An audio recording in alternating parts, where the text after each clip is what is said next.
Good morning, everyone. As Marco mentioned, my name is Nick Martin. I am a content engineer here at Markforged. And today we're going to be talking about some of our favorite composite 3D printing applications of 2018. There we go. So here's a little overview of what we'll be going over. We're going to talk about some end-use robotic parts, some inspection fixtures, customized work holding, mold tooling, and some engineering education stuff.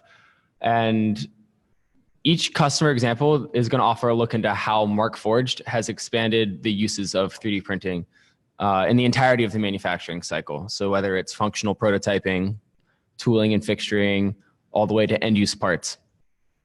And so our printers really expand the part capabilities of what you can 3D print and speed up that time to market and reduce costs. So we're going to look at some examples of that today. So first, let's talk robots.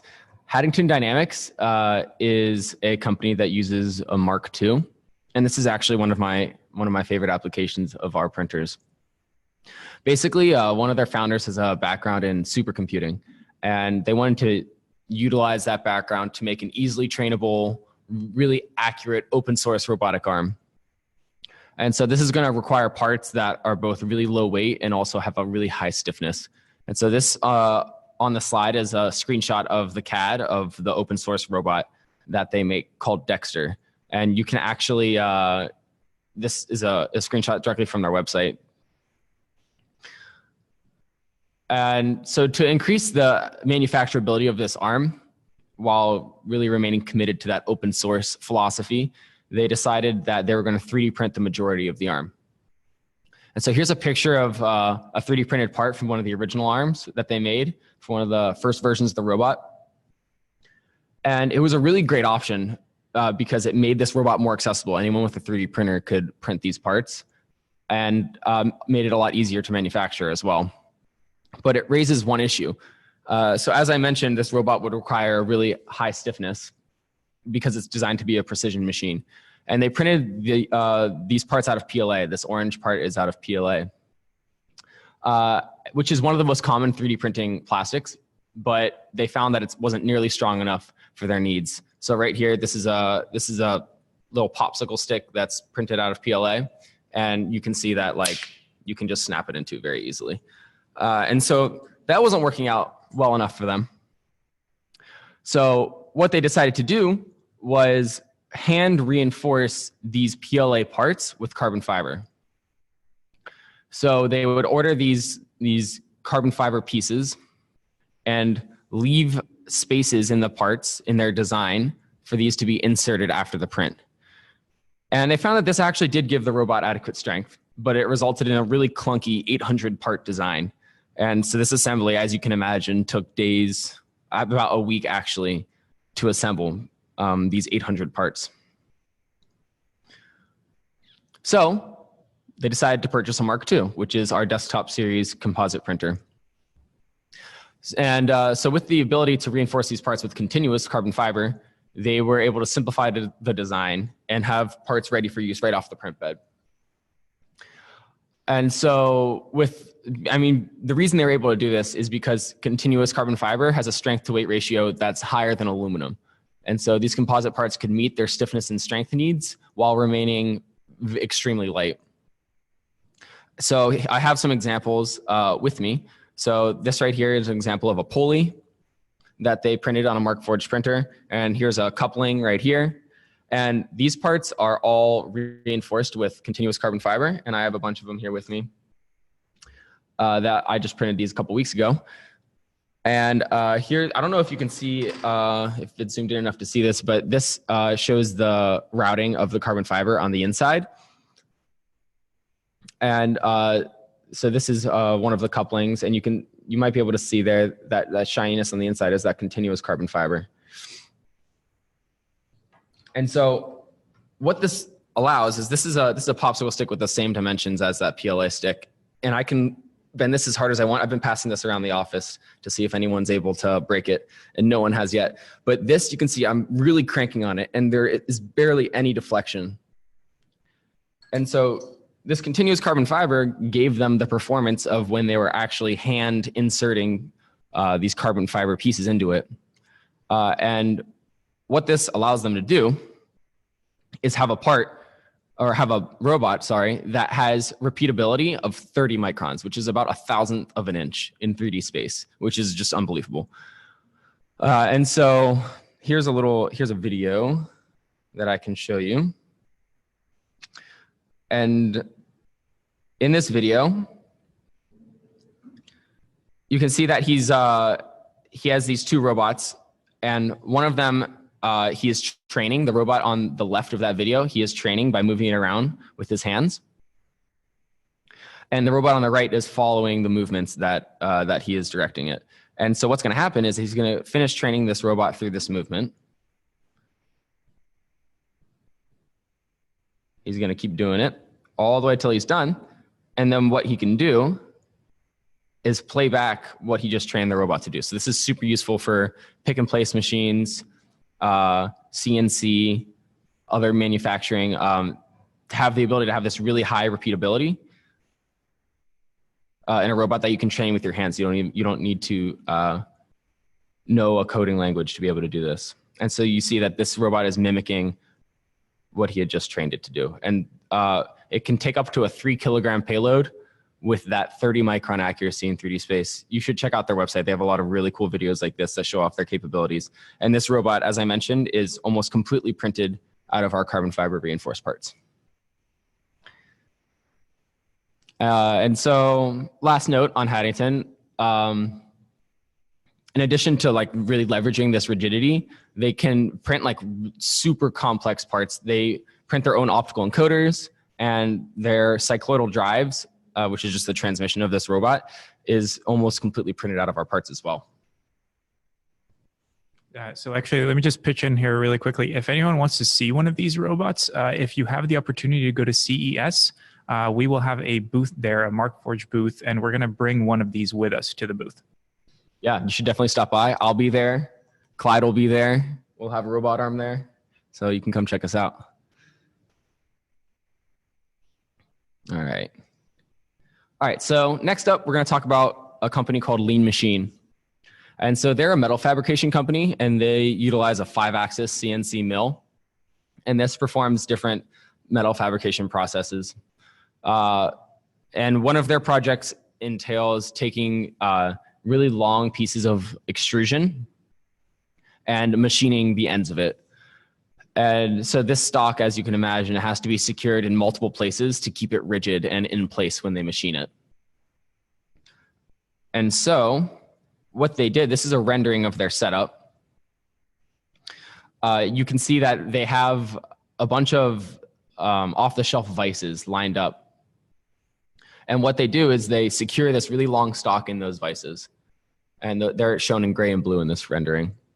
And it keeps that piece. It's really important to keep work rigid when you're cutting it, because it can start vibrating or deflecting, which decreases your accuracy. It can cause chatter and give you a really crappy surface finish. And so what they do is they clamp it in multiple spots with these vices. But what they found is, due to the large profile of this 5-axis mill, you can see the head of it in that slide. It was really hard to position the vise near the end of the stock without causing it to collide with the mill heart, causing it to collide with the vise during cutting. And so they were really left with two options. The first is to use off-the-shelf vices, as they're doing, to clamp the extrusion as close to the end as they could, which would leave a large portion cantilevered off the end, and which would sacrifice the speed at which they could cut and the quality at which they can cut. You can imagine if you like stick a ruler off of the end of a table and you poke it, it deflects a lot and vibrates.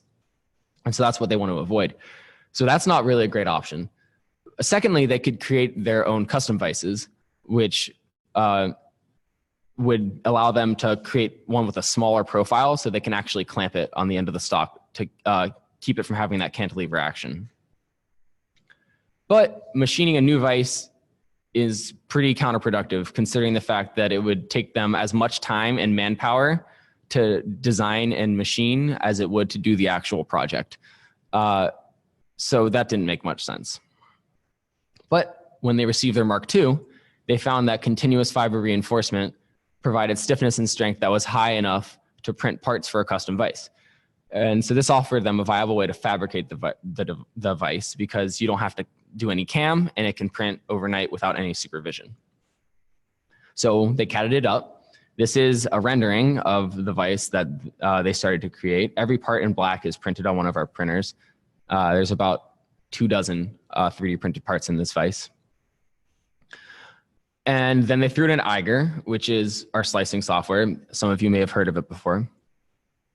And here they were able to select exactly how and where to reinforce these 3D printed parts with fibers to withstand the clamping forces during operation. And so you can see the blue parts in it are, in those Eiger screenshots, are where fiber is being routed. You can see right here.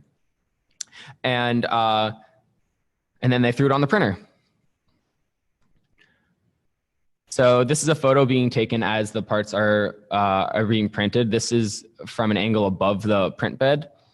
And you can see the black is onyx, which is our thermoplastic material. And then that white is fiberglass. It's continuous fiberglass strands that it's being reinforced with. And this is what the vise looks like fully assembled. And it's positioned next to one of the off-the-shelf Kurt vices that they are using for the rest of the clamping. And as you can see, the right side of the Markforged printed vise is a lot less meaty than the right side of those Kurt vices, which is the whole idea of making this custom vise to allow that mill to come in from the right side and make that cut without interfering with the vise. You'll also notice they practice really good design for additive manufacturing. They integrated off-the-shelf hardware where they could instead of printing it, which is always a really good practice. And so let's check out a video of it in action. So here it's making its first cut on the end of this stock. And it extends to the left very, very far. You'll see once it turns around, you'll be able to see down to the other end.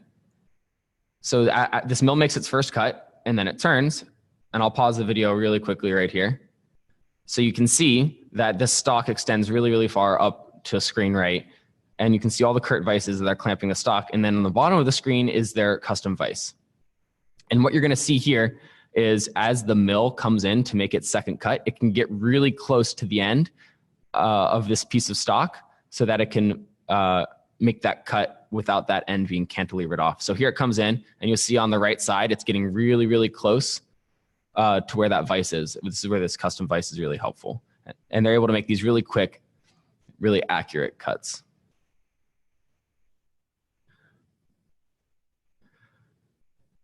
So printing custom vices allowed them to have secure clamping of the workpiece closer to the area being cut, which increases the speed at which they can cut the stock and increases the accuracy and surface finish quality of the extrusion. In addition, because the vise is printed with soft jaws rather than steel or aluminum on the actual piece interfacing with the part, this reduces vibrations from the tool, which damps those vibrations, which even further increases the quality of the cut. So next up is an example from Humanetics, who is the leading manufacturer of crash test dummies. If you, oh, sorry, my bad. If you tuned into my webinar last week, you've heard a bit about them already. So they utilize Markforged printers throughout their process. They fabricate everything from tooling to fixtures to end-use parts. For example, we have Clyde here. Oh, he's heavy.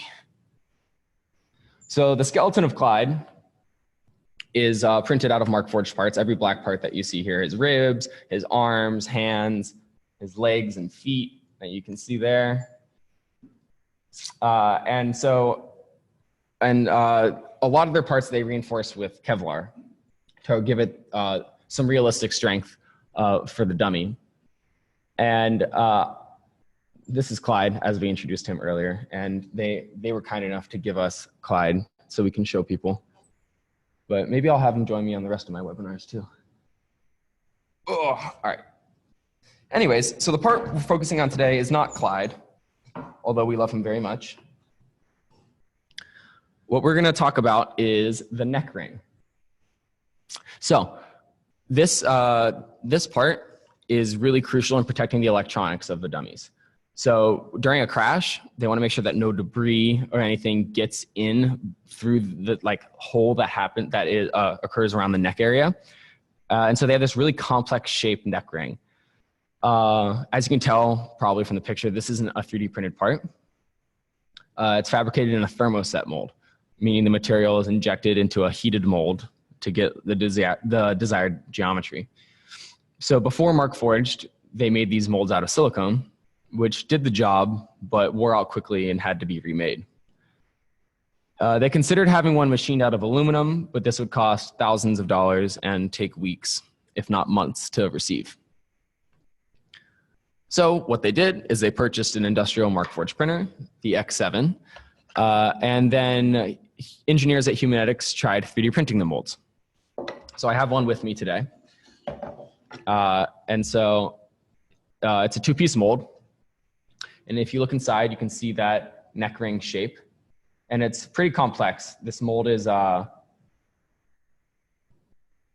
tilted at this angle. And we were able to print it into a two-piece mold that, oh, wrong way, fits together like this. And so Onyx, which is our thermoplastic, is able to give it a really, really nice surface finish all over this part. And they reinforced it with HSHT, which is our high strength, high temperature fiberglass. And that helps the mold retain its shape during the heating and clamping process of making the actual part. And this mold ended up far outlasting the silicone mold and was 99% less expensive than if they were to machine it out of aluminum, because this would most likely have to be a multi-part mold if it were made out of aluminum.